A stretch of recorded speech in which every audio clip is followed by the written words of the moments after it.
Hello, my name's Andrea Zevenbergen, and I want to talk with you today about how to teach young children about emotions in the context of shared book reading. Thank you to the Mayo Clinic Hometown Health Grant Program Committee. They are the ones that provided money for the books that have been given to Glenwood City Public Library. And so if you go to the library, you'll be able to get books that I'm going to be talking about today that are associated with this program. So it was a great opportunity for the Glenwood City Public Library to receive funds from Mayo. And so there's books that are there that you can keep that are free to families. And then there's also some additional books that they paid for that are just part of the library holdings. So, in terms of shared book reading preschoolers, there's a strategy that was developed, some time ago called dialogic reading. And the idea is that when parents and preschoolers read together, it can actually be more of a dialogue. That's why they call it dialogic reading. But it can be a conversation between a parent and the child. So, generally, what I'm going to first talk to you about is just the idea of dialogic reading, and then talk about how it could be adapted and utilized with books that are more emotion focused for children. So, the idea in dialogic reading is, as I said, it's a conversation between a parent and a child, and the parent can ask the child questions during the reading. That's kind of the main.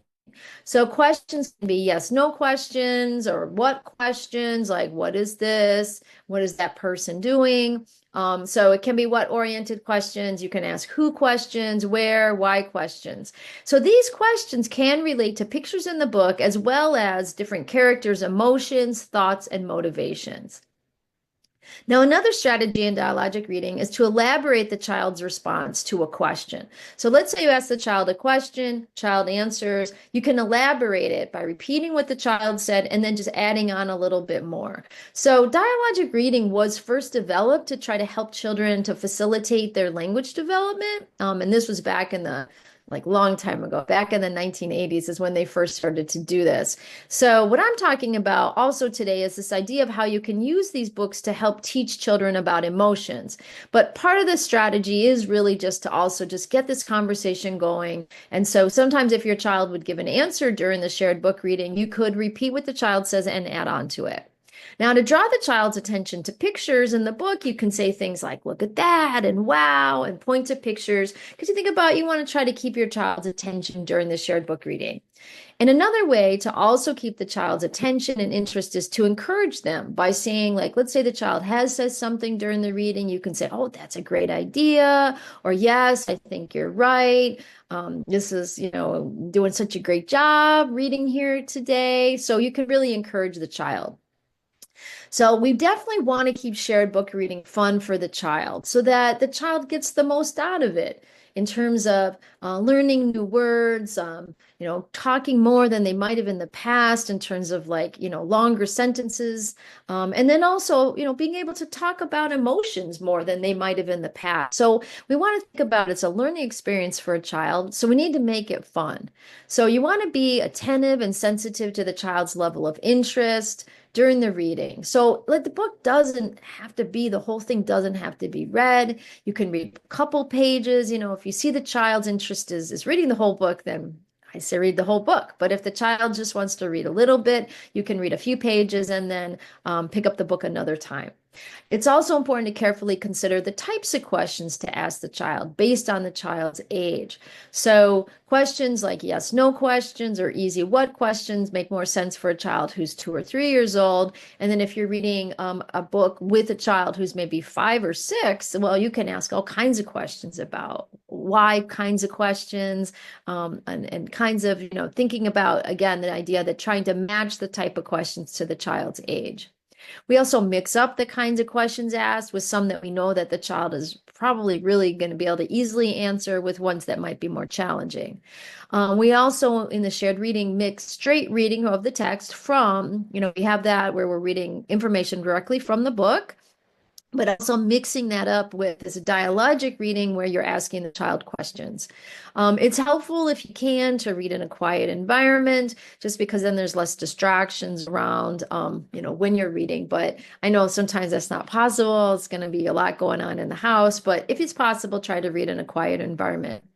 And then another thing that's recommended is that, often we do read with children right before they go to bed, but in terms of this kind of reading, if we really want the child to be thinking about different kinds of answers to questions and learning about emotions through these books, it is actually recommended to try to read earlier in the day, whether that be like a late morning time, late afternoon, right after supper, but not right before bedtime, because you actually think about it, you kind of want the child to get sleepy right before bed, and this kind of reading, the shared reading and talking together about a book, doesn't really make the child very tired. Okay, here's an example of dialogic reading. So one of the books that Glenwood has, and that all parents can come and get a copy of it, is Avocado Feels a Pit Worried. So it's kind of funny, right? Avocados have a pit, right? But this is a book about Avocado who struggles with having worries a lot about a lot of things. So the parent might, as an example, say, this is right out of the book. Avi is an anxious avocado. He worries about everything. What if it's cloudy? What if it's rainy? What if it's sunny? So Avi stays inside, away from everything that scares him. So the parent would be reading that in this example, and then the parent would ask a question like, what is Avi worried about? Because they've just been reading about some of the things that Avi's worried about. So then the child in this example might say everything, because it does sound like Avi's afraid of a lot of stuff. So the parent then could respond, yes, it seems like Avi is worried about a lot of things, like the weather. And then, well, what does he do when he's worried? So asking another question, and the child says he stays inside his house. So here you're giving a chance for the child to kind of have a discussion about the book. You're asking the child questions, making it an interactive reading. Now, in terms of using these books that have emotion themes, we know that many people grow up in families in which emotions aren't discussed openly. And even talking about emotions at all can feel uncomfortable for people of all ages. So we think about these books, though, can be a vehicle because they do have stories and they have characters. So they are a vehicle to have discussion about emotions. And within the context of that shared reading, parents can be a model of talking about emotions with their child as they're reading the book, talking about emotions. And so with these books, children can be taught vocabulary related to emotions, such as what does it mean to be scared, happy, sad, frustrated. So thinking about this can help the child learn an emotion vocabulary. And understanding one's own emotions and that of others is associated with better relationships with peers and better overall social and emotional functioning.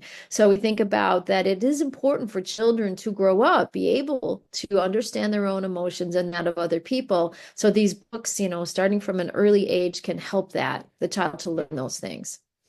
A little bit more about the benefits of using these picture books to talk about emotions with young children. Talking about emotions does help children to develop what we call emotion regulation skills. So having an emotion and then being able to calm down when experiencing a strong emotion, that is helpful for children in relationships with peers, siblings, teachers, as they go older, in society, right, have a job, right? It's important to be able to calm down when you have strong emotions. So this knowing about emotions, feeling like it's okay to talk about emotions helps children to develop coping skills around strong emotions. Children can also learn that having a wide variety of emotions is normal. So having these books, for example, they have ones in which a character is experiencing sadness and depression, another one in which the child is really worried, another one when they're feeling overwhelmed. So these books have a nice kind of set of ideas, and the child can learn about a variety of emotions. I've already mentioned children can learn from books and other, ways in which parents talk with them about emotions. They can learn it's possible to cope with difficult emotions. And then thinking about this kind of in the long term, teaching children how to cope with emotions can reduce the chance that them having problems with depression and anxiety in the future. So at Glenwood City Public Library, we have free books for families from Mayo Clinic, right? So they are a set of 5 books. You can just go, you can pick them up, they're free. So one of these, I've already given an example of Avocado Feels a Pit Worried. Another one by the same author, Brenda Miles, is Taco Falls Apart. You can see that picture in my little screen here. It is about the idea of children or people generally feeling overwhelmed with a variety of emotions, feeling pressure. So I think it's a great book. And then we have Danny and the Blue Cloud, and you can see that in the picture. So it helps children coping with sadness, depression. It can be, we say with young children, these books can be read with children, pretty much from, ages 2 all the way up to 6 or 7, 8. So they can really be helpful for children. Just again, to kind of start to really feel like it's okay to talk about emotions and have a means to do so with the books. Another one is Mindful Bee and the Worry Tree. So Bee is struggling with different kinds of worries in that book. And then the last book is a very recent book. And it's called Raising a Resilient Child in a World of Adversity, Effective Parenting for Every Family. And this talks about trying to assist children in their development. It goes across, very young children all the way through adolescent ages. And I think it's a really effective book. So I hope that this video gives you an introduction to the idea of sharing books with children in a way that is interactive. Also, this idea that books are selected, they can be selected to focus on emotional themes, and that children can benefit a lot from sharing these kinds of books with family members.